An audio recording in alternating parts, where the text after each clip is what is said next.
Hey guys, wanted to bring you another YouTube video on 30 for 30 review of this episode, Long Gone Summer. This was about the 1998 home run chase between Sammy Sosa and Mark McGwire. Um, I almost forgot at the time that King Griffey Jr. was also early on with the chase, and I completely forgot like the previous year it was King Griffey and Mark McGwire had that nice little review.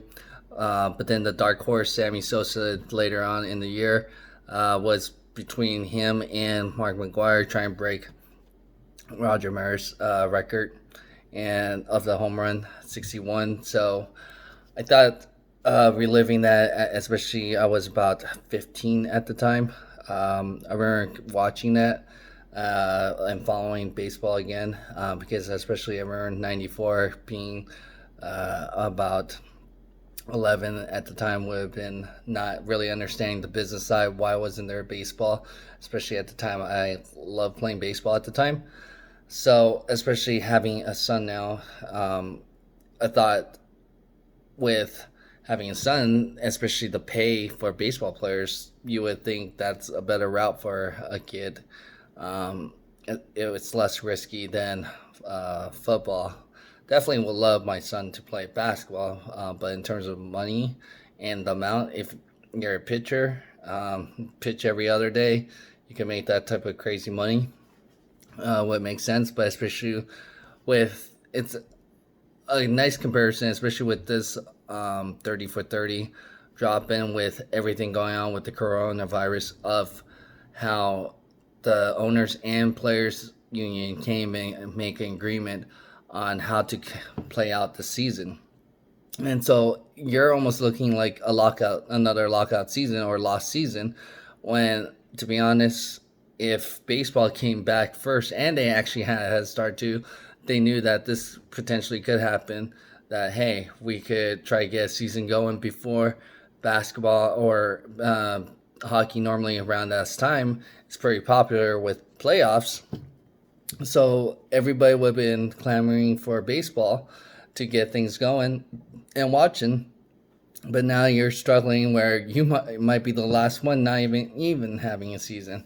So and this time around, you're not going to have a Sammy Sosa or Mark McGwire because you're going to have a shortened season.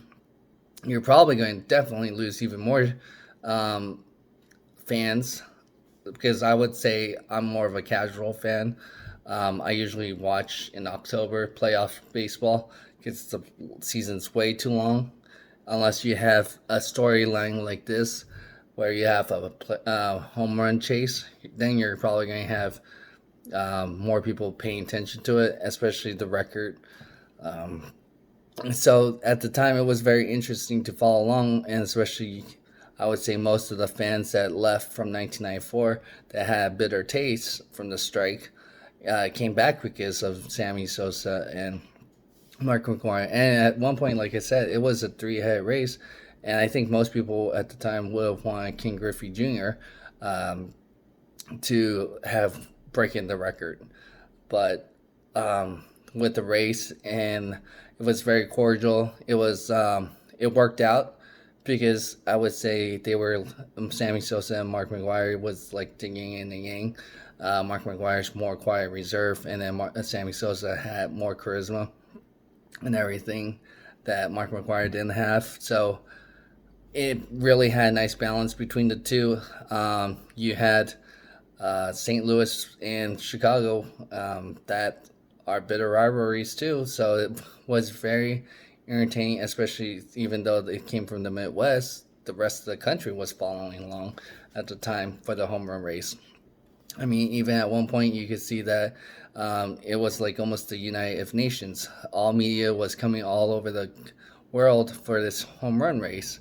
So, again, I would say check it out. It's kind of parallel. It's almost like history repeating itself, that you might not survive with this pandemic if you don't have the season, if you don't play, especially if everybody's losing their jobs and having a hard time paying for bills, and you got players being bitter about not getting their salary or owners complaining. I mean, just like how they talk about the steroids there, everyone's pretty much to be blamed for at the time.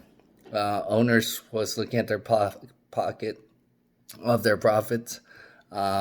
They turn a blind eye because, hey, ratings are up because of the race and everything at the time. Commissioner probably at their time, same thing.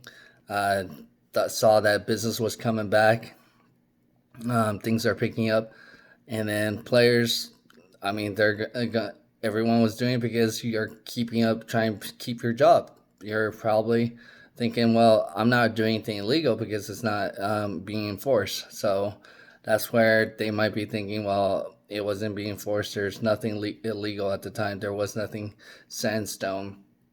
So these guys are trying to keep their jobs and have a livelihood for their family and keeping their dreams alive to be able to play. And especially, you could see once they got caught, maybe at the time, that they had those injuries. So maybe they were trying to keep that career going and prevent more injuries at the time with these steroids. So, yeah, looking back, it might not have been great, but it helped baseball. Bottom line, it helped them recover. At the time, 98, especially like I said, it took almost 4 years for them to recover, bring back those fans, make it popular again. And if they have a strike or lose a season because they owners and player union can't agree because of the coronavirus, well, I mean, like I said, I'm more of a casual fan. I wouldn't like be sad or at this point, but like I said, I would have probably been watching during the regular season if they came back earlier because there was no sports. You would have been monopoly at the time having any type of sports. You didn't have to worry going against playoff baseball or basketball or hockey. So if you're waiting this long, football is going to be coming back by then. So we'll see how things play out on that. Hopefully, Major League Baseball watched this, uh, and I think a lot of fans probably watched and tuned this because this was a pretty good episode to relive '98 and could learn something from what the current events are going. Go ahead and like, share, comment, and subscribe. What your thoughts are. Go ahead and comment and see if you feel the same way how I felt and about baseball. Like I said, if baseball is not coming back this season, I wouldn't be sad. But it would take a while for me to watch baseball again coming back. And I don't know if I would want my son playing because there might not be the revenue and the business of it might not be there when my son is old enough to try play baseball. I would probably push him more towards basketball. Less injury, less risk in that sense. All right. Again, I do appreciate everything. Go ahead, subscribe to the channel and hit the thumbs up button. All right. Thanks.